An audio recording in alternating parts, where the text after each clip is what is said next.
There is something that most victims of narcissistic abuse have in common. There's a lot that we have in common, but today I want to just focus on the hypervigilance, right? That tension, that chronic tension that we wind up carrying 24/7, whether the narcissist is around or not. And it's like we're just waiting on high alert for the next emotional blow to hit. And it's accompanied by this persistent thought, don't relax, don't let down your guard because something bad is about to happen. And it's really understandable why we wind up getting stuck in this, because narcissists are always jabbing. And they jab when you least expect it. They change the rules. They do things so that you can never feel fully relaxed. And so it's kind of like if you're in the boxing ring, right? And you're ready for the blows to come, they're going to hurt, but not nearly as much as if you're walking down the street not expecting to be hit and somebody sucker punches you. Well, our nervous system's like, yeah, it hurts when the narcissist is jabbing, but at least when we're tense and we're ready for it, it hurts less. And so if you've been in a long-term relationship with a covert narcissist, you probably know exactly what I'm talking about. You know what it's like to be stuck in this state of hyper focus. You know what it's like to no longer feel grounded and present in your own body. And you know what it's like to go from feeling like you are a person to feeling like you are a scanning machine, scanning for danger 24/7. This isn't just anxiety, it's hypervigilance, and it's when your nervous system gets stuck in overdrive, and it is extreme energy leakage. And what I mean by that is, imagine you park your car outside of your home, but you never turn it off. You pop it in neutral and you put a cinder block on the gas pedal. Even when the car's not going anywhere, it is burning gas. Well, that's what it's like when you're in a relationship with a narcissist and you're stuck in hypervigilance. When you're around the narcissist, all of that energy to contain yourself and to try to stay safe is using up a lot of your energy. And even when they're not around and you're by yourself, because your body won't ever go into park, it will never rest because it doesn't think you're safe, you are burning energy. It is exhausting. And that's why I'm talking about this today. And the fact that most of us that have been through narcissistic abuse all suffer from this same symptom is not coincidence. So today I want to talk about how narcissists actually need you. They need you to be in hypervigilance. We're going to talk about how they train you to be in that state, but most importantly, how you can finally break out of that pattern to get you back. So got a lot in store for you. Get comfortable, grab a snack, and let's get started. For those of you that don't know me, my name is Michele. I'm a somatic experiencing practitioner and the founder of the School of Transformation, which is where I meet live on Zoom every week and I do the inner work with survivors from all over the world of childhood trauma together. Here on my YouTube channel, we talk about what healing is about, what it looks like, the symptoms of unhealed trauma. But in the School of Transformation, we do the inner healing together. So if you're ready to take the next step, make sure you join me weekly on Zoom. So hypervigilance is when we're stuck in a chronic state of either fight, flight, freeze, or fawn, which are our trauma responses. And our trauma responses are not the enemy, right? We need the fight response. We need the flight response. We need those responses when we're in danger, but we're not supposed to live in them 24/7. For example, have you ever been driving and suddenly you're slamming on the brakes before you even realize why? You come to a stop and you see that you were about to hit someone or something. And you're like, how did I do that so fast? I didn't even notice that person in front of me, but your body reacted. That's our built-in alarm system always working to help us, right? So I'm clarifying that because life is not about not ever being in fight, flight, freeze, or fawn. It's about not getting stuck in it. Kind of like the gears of a car, right? I need first gear, I need third gear if I'm driving a manual car, I need fifth gear. But if I only have one gear to use for everywhere I go, imagine how challenging that's going to be. And so our trauma responses are usually paired with danger, right? Slam on the brake. You don't want to hit somebody. That's dangerous. Don't touch the stove. React. You're going to get burned. It's paired with something that causes you to go into the trauma response even when you're not even thinking about it. Well, narcissists use that paired association that takes place in our nervous system to fling us into chronic hypervigilance. For example, isn't it true that a narcissist can cause you to feel unsafe doing very, very, very safe things? I'll give you an example. There was one person in my life that I feel was very high on the scale of NPD. And anytime I was happy, if I was dancing with somebody and having a good time, if I was reading a book, if I was in a conversation I was really enjoying, I would get like this glare and emotional daggers came flying my way. And my nervous system, when I didn't understand this, would go on high alert, like, what did I do? Am I doing something wrong? And that tension, right, that would come on as my nervous system started to scan, what's the danger? Well, cognitively, I knew I was safe. I was doing nothing wrong. But when a narcissist is doing this all the time with things that are safe, your body loses touch with what is safe and what's not. If you do this, you're bad. If you do that, you're bad. If you go left, you're wrong. If you go right, you're wrong. Because narcissists love to put you in double binds, right? Narcissists hate when you're happy. So when you do any of the things that you love or are passionate about, they never say that you're bad, but they cause you to feel like something's about to happen. And that feeling is what creates the association that this is dangerous.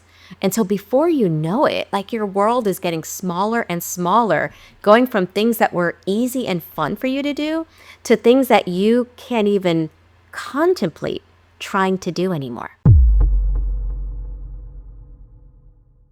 So if that's resonating with you, here's a little test for you to see if you're stuck in hypervigilance and how intensely this might be affecting your life. I have 15 signs. So grab a piece of paper and jot down, just mark how many resonate with you. The more signs that you notice in your life, the more hypervigilance is affecting you. And you're definitely going to want to wait until the end of this video because I'm going to give you some tips and I want to provide a free resource for you. This Friday, March 21st, at 4 p.m. Eastern, I'm hosting a free webinar on how to feel safe again after emotional trauma. So I'll leave the link to register here, but make sure you join me for that free resource so that you can begin getting you back. Okay, so keep a tally. 15 signs you might be stuck in hypervigilance. Number 1, you're constantly scanning the environment. In fact, you notice every shift, every microexpression or body language that other people are exhibiting, and you are always bracing for something bad. Number 2, you startle easily. A sudden noise or an unexpected touch can make your heart race and your body jolt. Number 3, you struggle to relax, even in safe places, even when you're alone. You might find it difficult to unwind, even when there's no reason to be on edge. Number 4, you overanalyze conversations. You replay past interactions over and over, trying to figure out if you upset someone or if you missed a hidden meaning. Number 5 is feeling exhausted, yet wired. It's like you're mentally and physically drained, yet your body refuses to fully rest. I remember with this one, when I was battling hypervigilance, I could get like 2 hours sleep at night. I could be exhausted, and yet I couldn't stop. I would be so wired throughout the day. Number 6 is people pleasing with the intent to avoid conflict. Maybe you over-apologize, or maybe you agree to things that you don't really want, or you suppress your true thoughts and perspectives because you're so overly focused on keeping the peace. Number 7, you're highly self-critical. You feel like you're never doing enough or that you're always at fault when something goes wrong. Number 8 is you struggle with physical tension and tightness. You might have chronic headaches, jaw clenching, stomach issues, or muscle stiffness. Number 9 is feeling unsafe in silence. If things are too quiet, it's like your body is assuming that something bad is about to happen. Number 10 is trouble trusting others. Even if someone is kind, you might question their motives waiting for the catch. Number 11 is avoiding certain people or places. In other words, you steer clear of situations that remind you of past emotional pain, even if they're harmless in the present. Number 12 is becoming hyper-independent. You refuse to rely on others because deep down, you don't believe anyone will truly support you.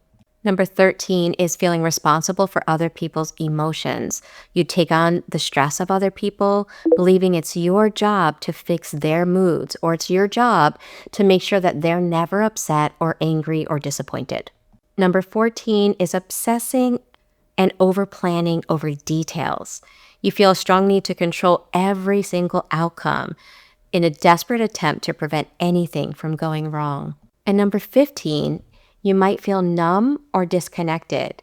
So despite being on high alert, sometimes you feel emotionally detached, as if you're watching your life from a distance. So let me know what you uncovered as you took this test below in the comments section. And just remember that if a lot of these or the majority of these resonate with you, please know that this is not your fault, and it's not because there's something wrong with you.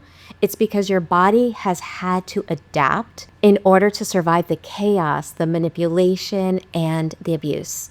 Now, I said at the beginning of this video that narcissists actually need you to be in a state of hypervigilance. So let's shift into why they need you to be in this state. On top of the sick pleasure that they get from feeling powerful at having the ability to provoke and control the emotions of someone else, on top of that, as if that wasn't enough, but on top of it, this is how they regulate themselves. You see, as confident as a narcissist tries to convince you that they are, as confident as they try to portray themselves, as important as they think they are, all of that is a veneer that is hiding their own inner chaos and their own shame wounds and their own unhealed trauma. But rather than work on that, rather than get involved in personal development, they do like a transference with their targets. So whatever internal chaos they don't want to feel, they find ways to provoke it into you. Here are some examples. They love to use the silent treatment to get your nervous system activated and feeling anxious, right? Well, why do they do that? Well, usually they use the silent treatment to punish you for calling them out on a behavior that was unkind. Rather than dealing with the pain of noticing they're not perfect, they prefer to take that discomfort, make you feel it, and therefore they feel better. Narcissists cannot tolerate that they are not perfect. They live in a fantasy world that they created when they were younger, when they were dealing with their own unhealed traumas, at least the covert narcissist. Overt narcissists are different, but focusing on the covert narcissist. And they made themselves bigger than life, and anything less than that makes them feel shame. So another tool they use is guilt tripping. When they feel guilty, they will provoke you to feel guilty. So if you say something like, when you say that hurts my feelings, they'll turn around and be like, I can't believe you would think that of me. Like, why are you always starting problems? Why are you always looking at the negative? I do so much for you.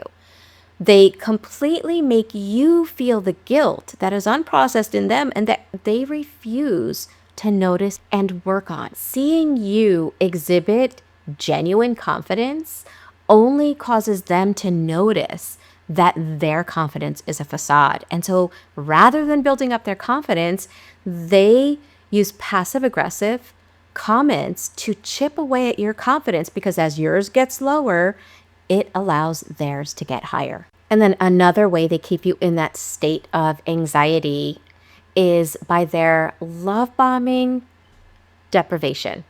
They give so much that you start to feel secure. The second you feel secure, they pull it back. Well, what does this do? This causes you to not be able to step into your own agency, to be able to validate yourself, to see your value, because you're now addicted to trying to get that validation from them and only from them. And it steals your whole ability to stand in your own inner strength. So as you can see, not only are they controlling you with all of these manipulation tactics, but they're also regulating themselves through your nervous system. your chronic stress, your overthinking, and your constant checking to see if they're okay, being overly focused on them, it feeds them. Because when you're in turmoil, they don't have to face their own emptiness. But the cost comes at your sanity, your health, and your ability to feel safe in your own body. Here's the good news though. Narcissistic abuse may be what happened to you, but nervous system dysregulation was what they inflicted on you, and you can heal from that. If you look at an infant that has been born into a relatively healthy environment, they're born with an inner felt sense of safety. They're breathing from their belly. They're in their parasympathetic state. They're able to observe the world from a place of curiosity and interest. They are present in their body. The fact that you're stuck in hypervigilance is because the narcissist trained and conditioned your nervous system through repetition, through emotion, pairing two things together that don't belong together. Well, we can break apart those paired associations and we can form new ones so that we can learn to feel safe once again in our body. And that's exactly what I help people to learn how to do in the School of Transformation. Here I provide information and tips to give you the head knowledge, but in the School of Transformation, together we meet live on Zoom and we learn how to embody everything I teach on my channel. So if you are watching videos alone and you feel like you're not able to embody what you're learning, then I invite you to check out the School of Transformation, because getting that live assistance sometimes is the key to deepening your own recovery journey. And also remember to join my free live workshop this Friday, March 21st at 4 p.m. Eastern, where we're going to talk about how to find safety in the body after trauma. So make sure you register so that you get that Zoom link. Regardless, if you're not able to make the live webinar and if you're not able to join the School of Transformation, I want to give you at least some tips that can help you to get started. Tip number 1 is called name it to tame it. Rather than over-identifying with the hypervigilance as if that is who you are, which I did. It was like, what's wrong with me? Why am I like this? And it was like, I fell into that becoming my identity. This is who I became. In reality, it was a part of me that was hyper aware or hyper vigilant because a part of me thought that I was in danger. We can start working with that part by stating it, naming it to tame it. A piece of me thinks I'm in danger. And then we can orient to our surroundings with our eyes by looking around and seeing the difference between what we're feeling inside and what's actually happening in our surroundings. We start helping our nervous system to realize that, yes, something bad happened, but it's not happening right now. Now, I want to be totally transparent with you. When you do begin working with your body in this way, in the beginning, it may feel scary and overwhelming because we're actually giving attention to things, emotions, sensations that our body has been blocking from us for a long time. And so if you feel extremely overwhelmed working with the stuck survival energy in your body or working with the activation that's there, then I really want to encourage you to contact a somatic experiencing practitioner, because they're going to help you to build capacity to be with those strong sensations. If you try to do it alone, in the beginning, it can be overwhelming. Number 2 has to do with your breathing. With this type of manipulation that happens all the time and the chronic hypervigilance, we tend to become chest breathers automatically. For example, when I remarried, I remember my husband telling me, he's like, Michele, in your sleep, I listen to your breath and it's as if you're running a marathon. And so even when we're safe, our body is in the state that gets us ready to flight or to fight. The hypervigilance is still on. And so by changing our breath, it's a bottom-up approach so that your body communicates to your brain, I'm safe. We usually try to say, I'm safe, and we expect our body to listen to us. But when it's in a state already of hypervigilance, it notices that state and it's like, I could care less about what you're saying. I'm feeling a different way. But when we change our breathing, we change the feeling, we change the state, and then it's easier for our mind to notice, oh, I'm safe. Tip number 3 is find a safe healing community. This type of work is so hard to do alone. And so, yes, I'm biased. I encourage you to join the School of Transformation, join an international group of survivors that are supporting each other so beautifully on this journey. But if you don't resonate with my community, find another. The important thing is to find a place where you feel safe and that you can grow and learn how to embody what's needed in order to heal. Either way, do not give up. I know firsthand how hard this is. I know what it feels like to wake up every single day in a body that doesn't trust the world, that doesn't feel safe to be alive or to take in the air that I breathe. But I also know this. I know you can heal. I know you deserve to heal, and you don't have to do it alone. So if my videos resonate with you, come join me live weekly in the School of Transformation and deepen your healing journey.